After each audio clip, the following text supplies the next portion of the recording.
The plan for today is that we airdrop 80% of our gear into the area that we're going to moose hunt in. The only way in to this area is on foot because there's no lakes, there's no place to land on wheels, and it's remote. So the only way in is on foot, and the only way out is to paddle out. So we have to drop our pack rafts, we have to drop everything in, and then we have to hike into it. So it's going to be an adventure just getting to start hunting. So the area holds big moose, and the reason it holds big moose is because there's no other way into it. So we're looking forward to the next 10 days and see how it all works. But this is how it starts. But try not to move your body. Don't push way out with it, because your body weight is going to move the center of gravity of the airplane to the right side. Here, let's drop it right in here, Dave. 3, 2, 1, drop.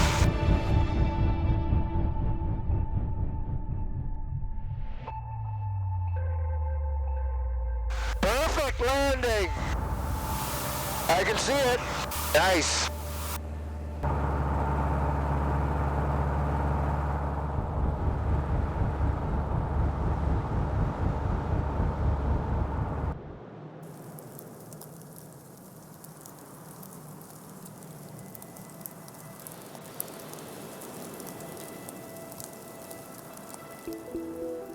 It's nice to get boots on the ground again. After doing the airdrop, we have quite a few miles to put in order to get to it. Right now we're in great moose country and great grizzly country as well. We have tags for both, but our primary objective is getting a big bull. We certainly can't hunt where we are at the moment because we're just way too far away from our airdrop. Probably can't start hunting moose really actively until we get about 4 or 5 kilometers from those boats, because otherwise those animals are just way too big. I find it so difficult to walk through great moose country and not glass it, so I'm going to. Even though I know I do not want to take anything in this area. But I can't not look. The main rut is done. What happens is those big bulls will go up into the drainages with the high willow, and they'll just feed, try to get some of that energy back after the last couple weeks of fighting. That's what we're hoping for, is this high country. This is the best place to be hunting for, as far as I'm concerned, at this time of year. Well, actually this overcast isn't ideal for glassing, especially since we're gonna probably have snow in the next 10 minutes. Although it's not so much the snow we have to worry too much about, it's the freeze up. If it drops to -15 or something, that creek is gonna freeze up, and then we're gonna be in a whole new world of trouble with a moose in the packraft. It's like walking into the tornado. It just doesn't make sense.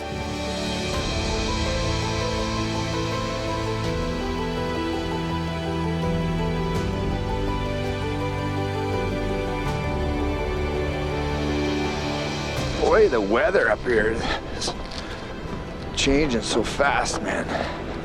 It's just, you go from, oh, I don't need this jacket, to, I definitely need another jacket. Let's put the rain pants on. Should we pull the GPS out, do you think? I think it's probably a good idea to pull it out and just to make sure we're on track. There's no reference out here at the moment. Should take a look at where we're going here.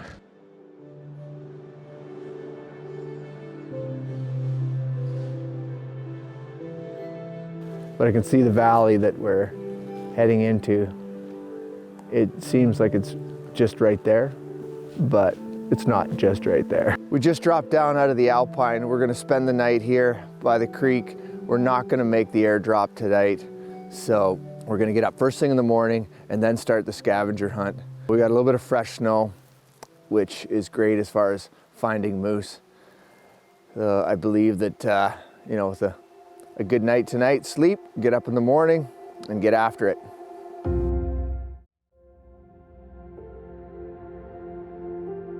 that airdrop is sitting out there somewhere, and hopefully it's all there. Hopefully a bear hasn't went through it, and hopefully it doesn't snow all over it to make it that much more difficult to find. So anybody that's ever looked for an airdrop knows what I'm talking about and how difficult it can be, even if you drop it into what you think is a nice open area. I know there's trees around the open area we did drop it in, but we'll find it. This is some tough walking, eh, buddy? This is far cry from sheep country, where everything is pretty solid. There is nothing solid here. This is like walking on top of sponges that move underneath your foot. So I can see the drop area up there. You know, the river, it cut back kind of to the west, and there's an open area in there. So I can see the big timber in that open area, and that's where we dropped it. We're getting closer. I think we can actively start hunting now, start doing some calling. And it's always a little bit unnerving when you drop boats from an airplane. So we have to get there and make sure everything is intact before we can really put something down on the ground for sure. But I think what we're gonna have to do is we're gonna have to spread out about 50 meters apart and do a grid pattern all the way through it to find them. There's a couple of them that were in a good line, and then one out to the right and one out to the left.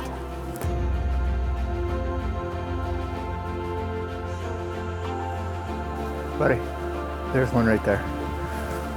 Okay, I gotta be honest, it's pretty exciting actually finding what you dropped out of an airplane days ago. And no bears on this one anyways.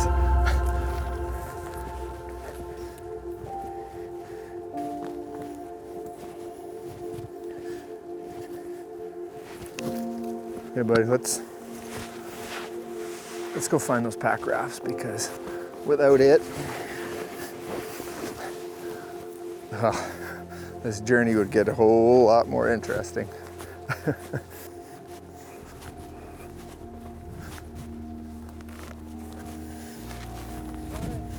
You got it? I guess we'll see when we blow it up, but it looks good. And that's where we came from, to get down into this valley to find the airdrop. And now we have to pack the stuff back to the creek, where we can start floating and start hunting.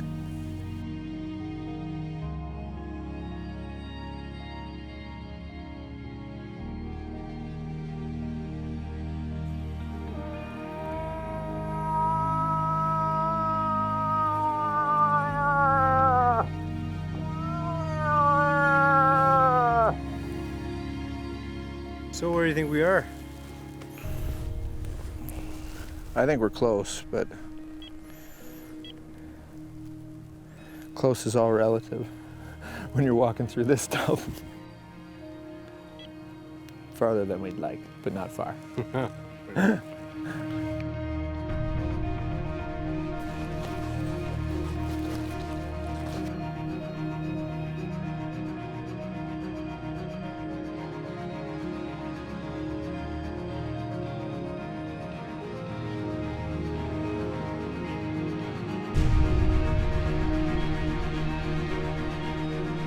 There's a low water too, eh?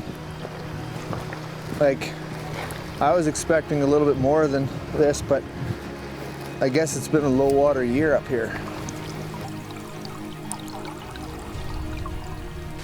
Look at the size of that track.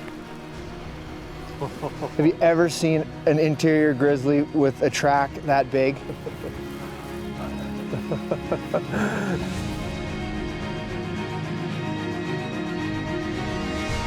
Be nice to run across him, wouldn't it?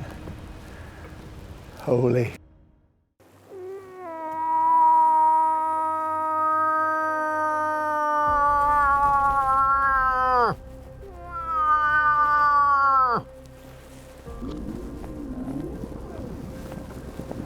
Davey, just stay low. Stay right behind me.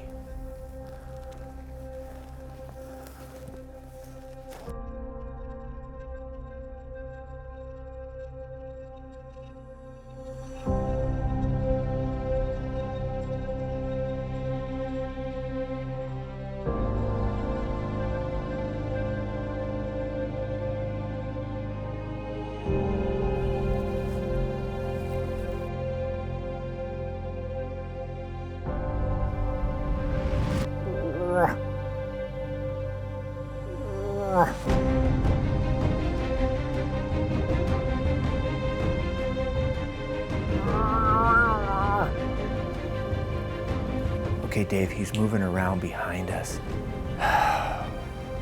He is not coming in. We're gonna have to move back, but we're losing daylight. He's gonna try to wind us.